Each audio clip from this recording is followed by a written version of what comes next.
Form B profit and loss account आहे का. काल आपण पाहिलं आपल्याला प्रॉफिट म्हणजे बँक फायनल अकाउंटमध्ये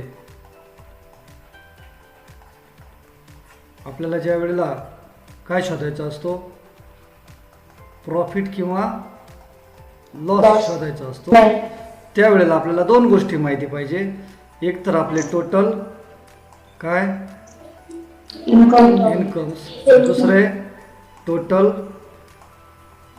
एक्सपेन्सेस. बरोबर, हे आपण काल बघितलं. तर त्यानंतर तुम्हाला असं समजलं इन्कममध्ये आपला पहिला इन्कम असतो कोणता, इंटरेस्ट है ना, आणि नंतर दुसरा इन्कम असतो अदर इन्कम. बरोबर ना. इंटरेस्ट अर्न म्हणजे आपण दिलेले कर्ज त्याच्यावरचं व्याज, आणि अदर इन्कम म्हणजे इतर उत्पन्न. मी तुम्हाला सांगितलं कोणतं उत्पन्न असू शकतं. एक्सपेन्समध्ये आपल्याला 3 प्रकारचे शेड्यूल सापडतात. कोणते कोणते, इंटरेस्ट एक्सपेंडेड, बरोबर ना, नंतर ऑपरेटिंग एक्सपेन्स, आणि शेवट प्रोव्हिजन्स. बरोबर ना. मग यावरून तुम्हाला टोटल इन्कम आणि टोटल एक्सपेन्सेस समजतात. मग आपण काय करतो, आपला total income minus total expenses ज्या वेळेला करतो त्यावेळेला आपल्याला मिळतो प्रॉफिट. कोणत्या वर्षाचा, करंट इयरचा. बरोबर. त्यामध्ये आपण प्लस करतो ओपनिंग बॅलन्स, म्हणजे कुठून आलेला प्रॉफिट, हा लास्ट इयरचा. शक्यतो तो प्रॉफिटच असतो. बरोबर. आणि मग तुम्हाला मिळतो टोटल प्रॉफिट. मग या टोटल प्रॉफिटचा आपण हिशोब देतो, माहिती आहे ना तुम्हाला. हो. त्याला काय शब्द वापरला होता मी, अप्रोप्रिएशन. तुम्हाला मी मागील व्हिडिओमध्ये डिटेलमध्ये सांगितलेलं आहे. ॲप्रोप्रिएशनमध्ये आपल्याला 5 पॉईंट लिहायचे आहेत. ॲप्रोप्रिएशन म्हणजे काय, तुम्ही या वर्षीचा प्रॉफिट आणि मागच्या वर्षीचा प्रॉफिट या टोटल प्रॉफिटचं काय काय केलं त्याचा हिशोब सांगा. त्यामध्ये पहिला पॉईंट आपला जनरली प्रत्येक वेळेला काय असतो, कुठे ट्रान्सफर केले पैसे, कुठं केले, स्टॅट्युटरी रिझर्वला. तृप्ती किती जातात स्टॅट्युटरी रिझर्वला नेहमी, 20% ऑफ करंट इयर प्रॉफिट. हा, बरोबर ना. त्यानंतर श्रुती ट्रान्सफर टू काय, जनरल रिझर्वला किती गेले, अदर रिझर्व. हा. सौरभ नंतर काय, ऑदर रिझर्वला. त्याच्यानंतर अभि काय असतो पुढचा, प्रपोज डिव्हिडंड. म्हणजे तुम्ही डिव्हिडंड म्हणून किती वाटले. सगळ्यात शेवटचं काय असतं, बॅलन्स करायचं. म्हणजे याची सगळ्याची बेरीज जी येईल ना ती पुन्हा तुमची काय असते, टोटल प्रॉफिट एवढी असते. बरोबर ना. हो. एवढं लक्षात राहील तुमच्या. हो. मग आज आपण काय करू, आज आपल्याला पुढचा भाग पाहायचा आहे, बॅलन्स शीट. हा. कोणता पाहायचा, फॉर्म ए. फॉर्म एचं नाव काय आहे, balance sheet.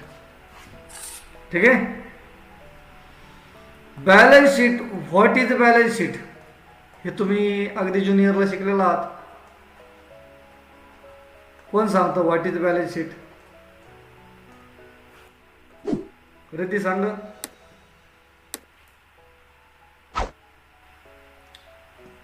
Hello, statement. Balance sheet काय आहे? स्टेटमेंट. है का नाही? Statement of all assets and Liabilities. liabilities on a particular date. And balance sheet. Is called Balance sheet. balance sheet. बरोबर ना? हो. Statement of asset and liabilities म्हणजेच statement म्हणजेच लिस्ट असते. ती कशाची लिस्ट असते? Asset and liability. ओके, बर. म्हणजे सर आपल्याला बॅलन्स शीट बनवायचं असेल त्यावेळेला आपल्याला काय लागेल? Assets and liabilities. Balance sheet. मग तुम्ही बॅलन्स शीट पाहिलेलं आहे आजपर्यंत.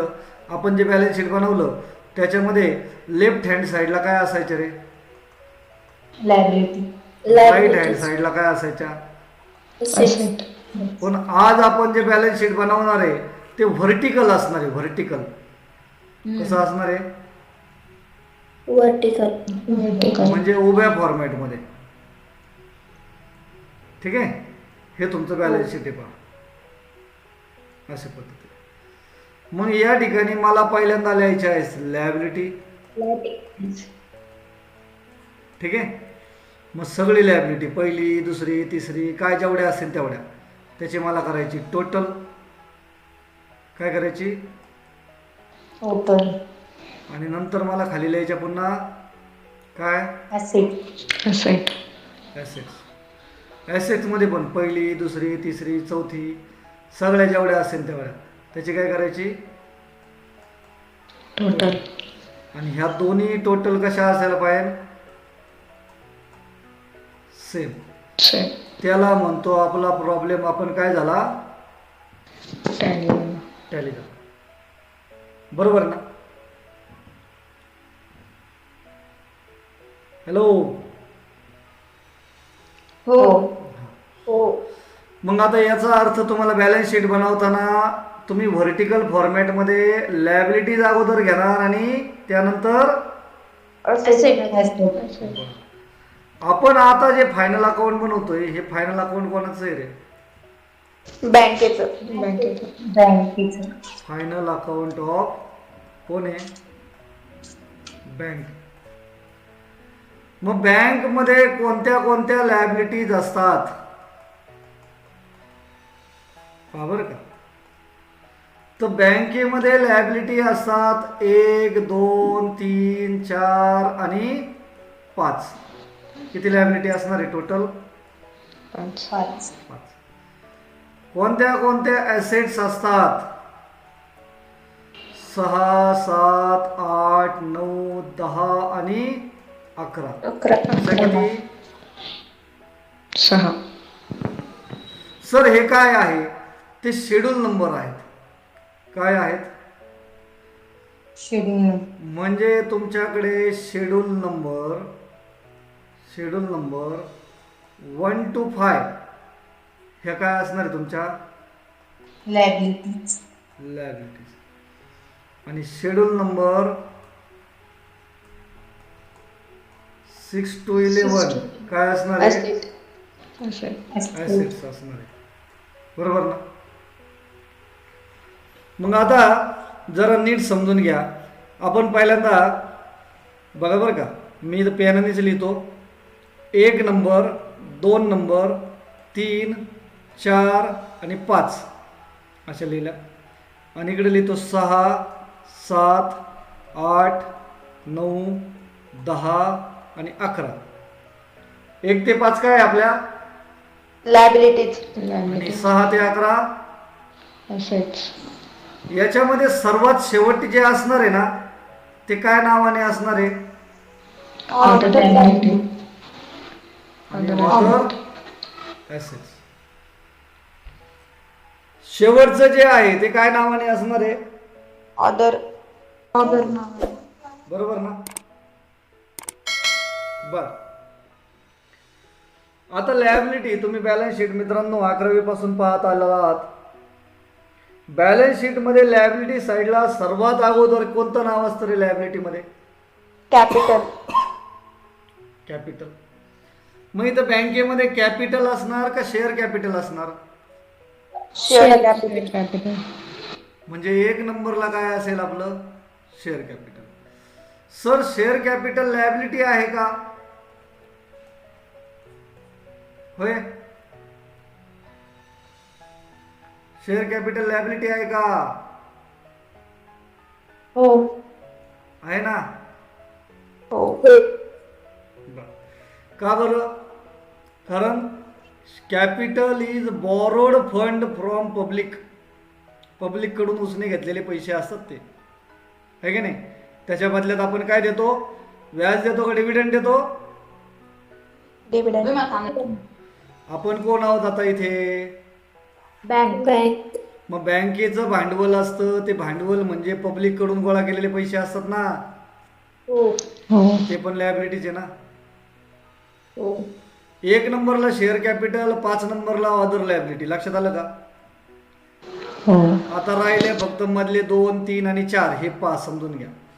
मित्रांनो, बँक काय करते? दरवर्षी जो प्रॉफिट होते तो सगळाच्या सगळा प्रॉफिट संपवून टाकते का रे दरवर्षी? नाही. मग त्यातला काही प्रॉफिट शिल्लक राहत असतो ना. हो. बँक वेगवेगळे फंड तयार करते, त्या फंड मध्ये वेगवेगळे अमाऊंट तुम्ही ठेवतो ना आपण, वेगवेगळे अमाऊंट रिझर्व म्हणून. हो. भविष्यामध्ये जर काही अडचण आली तर आपल्याला तो फंड वापरता येतो. हे फंड म्हणजे तुमच्या शिल्लक असलेल्या प्रॉफिट मधले पैसे आहेत, बरोबर ना?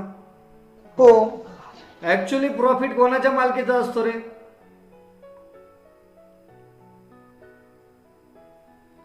प्रॉफिट कोणाच्या मालकीचा असतो? Share holder. Share holder. Share holder. म्हणजे शेअर होल्डरला न दिलेले पैसेच असतात ना ते. अल्टिमेट त्याचा ओनर कोण आहे? शेअर होल्डरच आहे ना. हो. म्हणून जे काही पैसे आपण बाजूला ठेवलेले असतात त्याला आपण म्हणतो, काय म्हणतात रे? रिझर्व. Reserve and surplus. मग 2 नंबरचं शेड्यूल कोणतं आलं तुमचं? Reserve and surplus. 1 नंबरचं शेड्यूल कोणतं आलं? Share capital. Share capital. आपण कोणाचं फायनल अकाउंट पाहतोय? बँकेचं. तुम्हाला माहिती आहे बँकेमध्ये भरपूर लोक पैसे ठेवतात. हो. बिझनेसमन पैसे ठेवतात, सेव्हिंग अकाउंटमध्ये ठेवतात, काही लोक फिक्स डिपॉझिट पावती करतात, बरोबर ना? असे कोणीही जो कस्टमर आहे बँकेचा, त्या कस्टमरने बँकेत पैसे आणून डिपॉझिट केलेले आहेत, बरोबर ना? हो. हे डिपॉझिट म्हणजे बँकेची मालमत्ता आहे का बँकेचं कर्ज आहे? कर्ज. कर्ज आहे. नक्की का? हो. श्रुती, बरोबर आहे? काय? बँकेमध्ये लोकांनी ठेवलेले पैसे त्याला काय म्हणतो आपण? डिपॉझिट्स. त्याला तुम्ही बऱ्याच ठिकाणी असं बँकेमध्ये असा शब्द पाहिला असेल, ठेवी. हो. ठेवी म्हणजे काय? ते आपले पैसे, आपले म्हणजे बँकेचे आहेत का लोकांचे आहेत? मग लोकांचे पैसे बँकेच्या ताब्यात आहे म्हणजे बँकेवरती ते कर्जच आहे ना एक प्रकारचं. मग त्याला काय म्हणतो आपण? डिपॉझिट. किती प्रकारचे डिपॉझिट येतात आपल्या प्रॉब्लेम मध्ये जनरली? किती प्रकार येतात? डिपॉझिट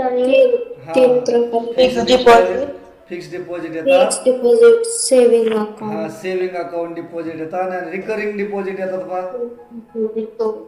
रिकरिंग डिपॉझिट पण येतात, माहिती आहे ना?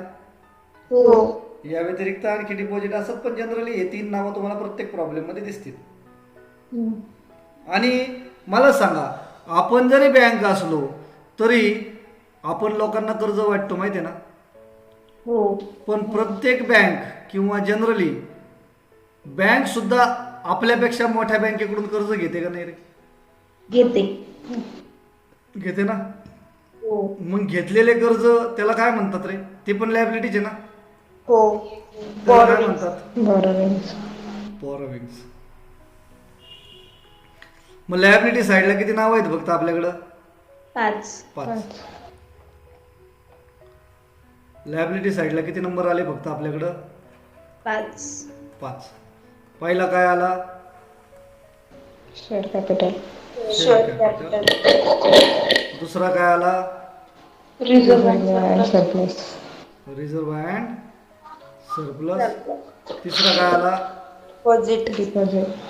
डिपॉझिट्स. हे सगळे कर्ज आहेत बरं का. चौथा काय आला? Borrowing. आणि पाचवा काय आला? Other liability.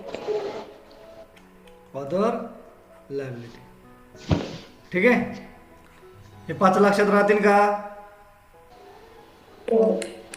आता आपल्याला 6 पासून काय आहेत आपल्या सगळ्या? असेट्स. सांगा बँकेच्या दृष्टीने सर्वात महत्वाची ऍसेट कोणती? अरे बँकेकडे एक वेळेला बँकेकडे स्वतःची इमारत नसली तरी चालेल, पण प्रत्येक बँकेला रोज कोणती ऍसेट ठेवावीच लागते? बघा ना, एखादी बँक, कोणती पण बँक जा, कोणत्या पण बँकेत जा, त्या बँकेमध्ये ती गोष्ट असणं गरजेचं आहे का? सांगताय कोणी? सर्वात महत्वाची ऍसेट कोणती बँकेच्या दृष्टीने? Cash. कोणती? Cash. Cash in hand. Cash in Cash. Hand. म्हणजे बँकेच्या ताब्यात रोख रक्कम असणे सर्वात महत्वाचं आहे. लक्षात आलं का? सगळ्यात इम्पॉर्टंट ऍसेट आहे कोणती? Cash in hand. Cash in hand. त्याला आणखीन एक जोडलेलं आहे, and With RBI. Balance with balance RBI. With RBI. RBI. RBI म्हणजे रिझर्व्ह बँक ऑफ इंडिया. म्हणजे प्रत्येक बँकेकडे ही ऍसेट असणं गरजेचं आहे. तिला आपण 6 नंबर दिलाय. कोणती? Cash in hand and balance with RBI. Balance with RBI म्हणजे प्रत्येक बँकेचे रिझर्व्ह बँकेच्या अकाउंटमध्ये किती पैसे आहेत. त्यानंतर 7 नंबरचं आता बॅलन्स विथ आरबीआय. मला सांगा, आरबीआय मध्येच बॅलन्स असेल का? इतर बँकेमध्ये नसेल का? असेल ना. प्रत्येक बँकेचं दुसऱ्या बँकेत सुद्धा अकाउंट असतं का नाही? हो. मग त्या दुसऱ्या बँकेत सुद्धा काही बॅलन्स असतो का नाही? हो. मग तो बॅलन्स म्हणजे ऍसेटच आहे ना. हम्म. मग आपण 7 नंबरला काय लिहितोय? Balance with Other banks. Other bank and Money at call short notice. Money at call short notice. Sir नाव लय मोठे होय. आता money at call short notice. Short notice म्हणजे काय? का तुमचे पैसे अशा कस्टमरकडे आहेत का तुम्ही मागितल्यावरती ऑन डिमांड इमिजिएट ते पैसे मिळणार आहेत. त्याला म्हणतात मनी ॲट कॉल शॉर्ट नोटीस. शक्यतो प्रॉब्लेममध्ये तुम्हाला मनी ॲट कॉल शॉर्ट नोटीस अशाच नावाने येईल, त्यासाठी वेगळं डिस्क्रिप्शन सांगण्याची आवश्यकता नाही. 6 आणि 7. 6 नंबरचं काय आहे? रोख रक्कम. 7 नंबरचं काय आहे? Balance with other bank. Other bank. आता पहा, प्रत्येक बँक आपल्या प्रॉफिटमधून किंवा आपल्या भविष्यासाठी कुठेतरी शेअर्स घेतात, कुठेतरी इन्व्हेस्ट करतात, बरोबर ना. मग गव्हर्नमेंट सिक्युरिटी असतील, दुसऱ्या बँकेचे दुसऱ्या कंपनीचे शेअर्स असतील, अशी जर तुमच्याकडे एखादी असेट असेल तर ती तुम्हाला कोणत्या शेड्यूलमध्ये लिहावं लागेल? इन्व्हेस्टमेंट. मग इन्व्हेस्टमेंट नावाचं किती नंबरचं शेड्यूल आहे तुमचं? 8 नंबर. 8 नंबर, बरोबर ना. आणि प्रत्येक बँक काय करते? कर्ज वाटप करते का नाही? हो. मग कर्ज वाटप केले म्हणजे आपण आपल्या कस्टमरला किंवा शेअर होल्डरला किंवा व्यापाऱ्यांना जे काही कर्ज देतो, कोणतेही कर्ज असतील, पर्सनल लोन असेल, कार लोन असेल, गोल्ड लोन असेल, मॉर्गेज लोन असेल, कोणतंही लोन असेल, हे सर्व लोन बँकेच्या दृष्टीने ॲसेट आहेत का लायबिलिटी आहेत? ॲसेट. दिलेले कर्ज आहेत ना. हो. मग दिलेल्या कर्जाला, वाटप केलेल्या कर्जाला आपण लोन्स अँड ॲडव्हान्सेस असं म्हणायचं SYBCOMला, आठवतंय का? हो. तर इथं लोन्स अँड ॲडव्हान्सेस ऐवजी फक्त काय शब्द वापरणार आपण आता? ॲडव्हान्स. ॲडव्हान्सेस. ॲडव्हान्सेस म्हणजे काय? वाटप केलेले वाटप केलेले कर्ज. कर्ज. किती नंबरला येतं ते? 9. 9 नंबरला. आता तुम्हाला माहिती आहे, प्रत्येक बँक आहे म्हणजे प्रत्येक बँकची स्वतःची इमारत असणार, स्वतःच्या मशीन्स असणार, हो. स्वतःचे फर्निचर असणार, हो. अशा सगळ्या वस्तू असणार ज्याच्यावरती आपण दरवर्षी डिप्रिशिएशन चार्ज करतो. मग अशा सर्व मालमत्ताच आहेत ना. हो. त्या मालमत्तांना आपण काय म्हणतो? ज्या मालमत्तांवरती डिप्रिशिएशन असतं त्यांना फिक्स्ड ॲसेट. मग फिक्स ॲसेट मध्ये काय येतं? Furniture, building, machinery, ATM machine, car, premises, Cash counting machine. आहे का नाही? लूज टूल्स सुद्धा येतं कधी कधी. जेव्हा लूज टूल्स वरती आपण डिप्रिशिएशन चार्ज करतो, लूज टूल्स सुद्धा आपण फिक्स ॲसेट मध्ये लिहितो. ठीक आहे. हो याच्यामध्ये स्टॉक पण येणार आहे. स्टॉक हो येईल. कोणता स्टॉक असतो बँकेकडं?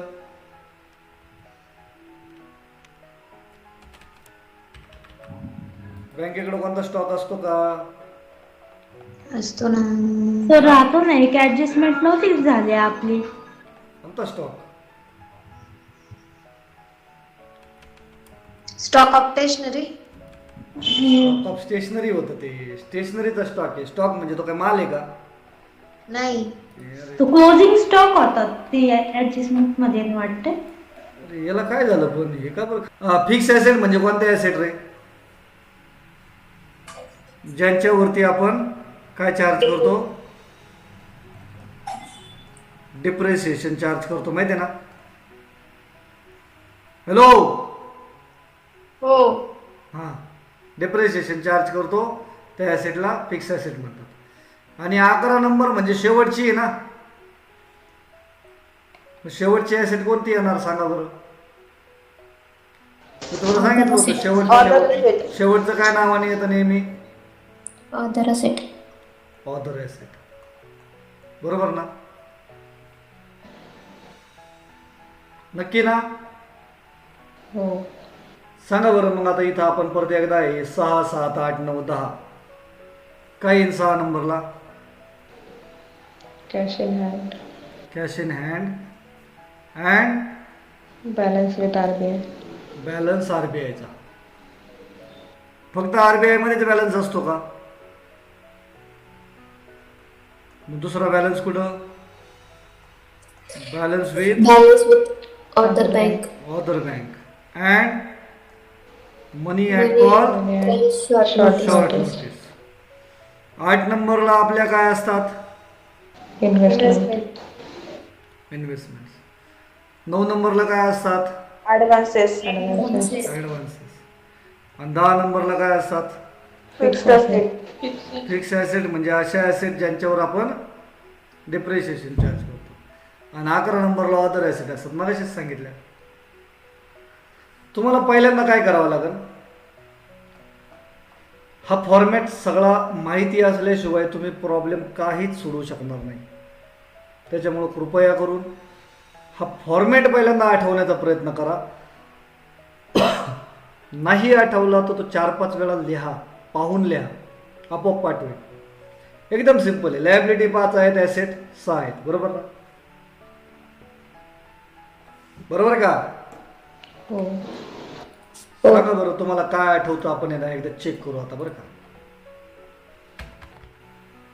5 नंबरची लायबिलिटी मला परत लिहायला लागेल ते. सांगा बरं 5 नंबरला काय होतं? Other other liability. आणि 11 नंबरला काय होतं? Other assets. Other assets. ठीक आहे, ते एकदा मला चेक करायचं आहे. ठीक आहे, तुम्हाला काय काय आठवलं पाहूया आपण. चालेल ना?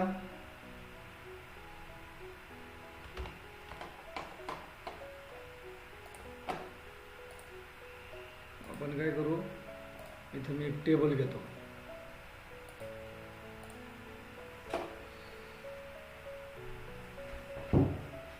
बरं,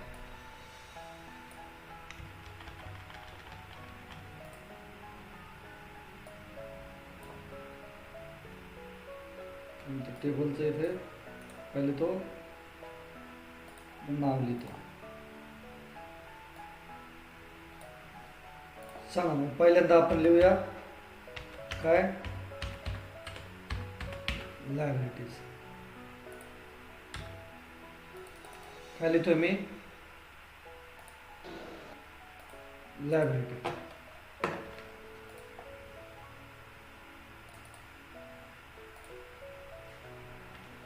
सांगा पहिली लायबिलिटी कोणती? Sure. Share capital. नक्की दिसतंय का तुम्हाला स्क्रीनवर? दिसतंय ना? हो. 2 नंबरला काय? Reserve and surplus. Reserve and surplus. 3 नंबरला काय? Deposit. डिपॉझिट्स. नक्की ना? 4 नंबरचं कर्ज कोणतं? Borrowing. बरं, ज्यांचे पार्ट आहेत त्यांनी नका सांगू शक्यतो. 5 नंबरला काय रे? Other liability. शाबास. Other Liability. बरं, त्यानंतर आपण पाहूया आता काय, ॲसेट. सुवर्ण सांग बरं, ॲसेटला काय काय होतं? किती नंबर पासून आहे सुवर्ण? कॅश हा, in hand, cash in hand and cash in hand नंतर काय? Balance Balance with RBI. हा, बॅलन्स विथ मोडला, RBI. कर दे ना गडबड. आणि आता सांग बरं सुवर्ण दुसरं काय आहे? Balance with other bank and money at call short notice. शाबास. Other bank and money at call money short call with short notice. Short notice है ना? 8 शॉर्टकट मध्ये लिहिलं बरं का? 8 नंबरला वैष्णवी. वैष्णवी तू सांग, वैष्णवी. Investment. शाबास. इन्व्हेस्टमेंट. महिमा आहे का आज? हो सर. सांगा महिमा. Advances, Advances. ऍडव्हान्सेस म्हणजे काय असतं ग? Loans and advances. हा, आपण वाटप केलेले कर्ज असतात, आहे का नाही? Taxes, okay. सरला सांगू शकते का 10 नंबरला काय येतं? सरला आपण ज्याच्यावर डिप्रिशिएशन करतो अशा मोठ्या ॲसेट. Fixed asset. शाबास. Fix assets. Other asset 11th आणि 11 नंबरला other other asset. Total assets आणि कॉन्टिजेंट लायबिलिटी.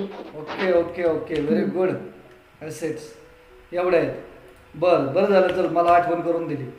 12 नंबरचं शेड्यूल ते ॲसेट मध्ये पण नसतं, लायबिलिटी मध्ये पण नसतं. त्याला आपण काय म्हणतो? Contingent liability. कॉन्टिंजंट लायबिलिटी.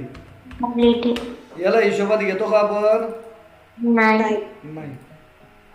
मग आता विषय निघाला तर पुढे जाऊया आपण. आता मला सांगा, तुम्हाला नंतर 13 पासून तुमचे काय आहेत सगळे?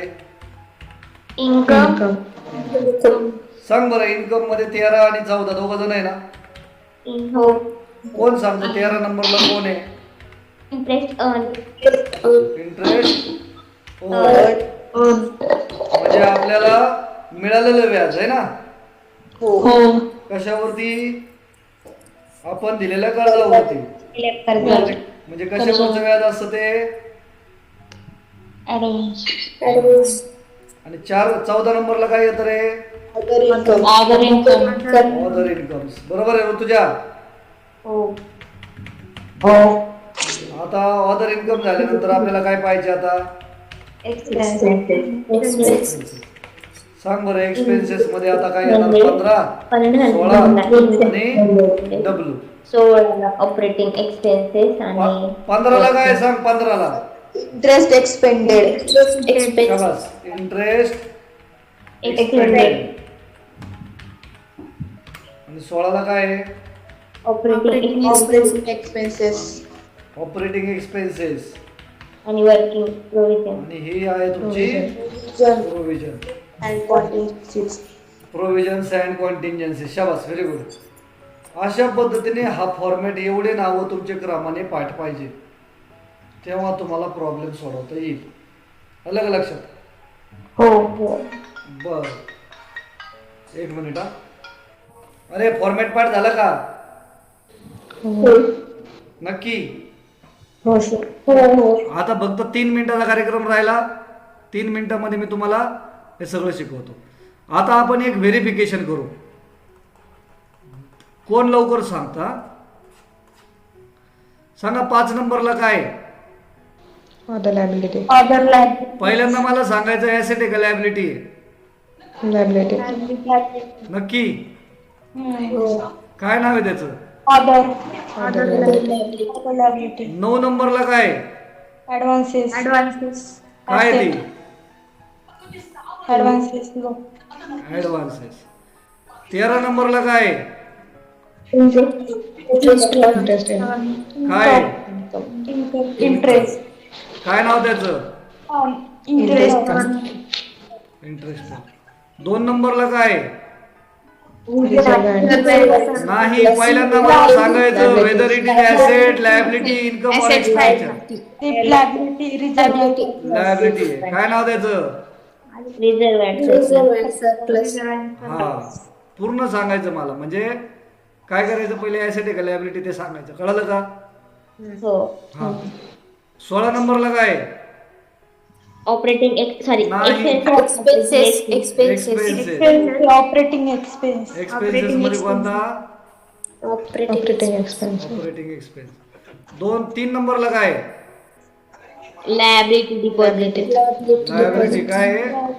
डिपॉझिट्स. डिपॉझिट. 8 नंबरला काय. Asset. Asset. Investment. Investment.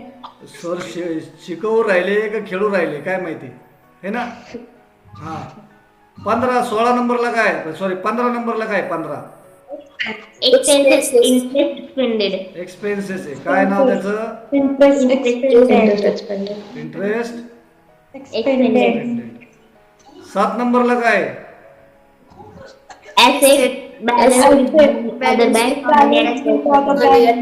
Balance with Other bank. Other bank. And money at call short notice. Money at call short. notice. बरं. 4 नंबरला काय. Liability borrowing. काय नाव तिचं. 13 नंबरला काय. इन्कम. Interest On.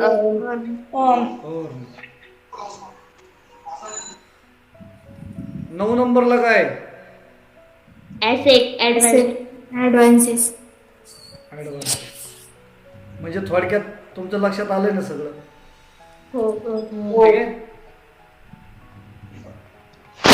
अशा पद्धतीने हा फॉर्मॅट तुम्ही लक्षात ठेवा. आपण पुढील लेक्चरमध्ये पाहूया का कोणत्या कोणत्या ॲडजस्टमेंट असतात आणि त्या कशा सोडवायच्या. ठीक आहे. Okay. Thank you very much for watching this video.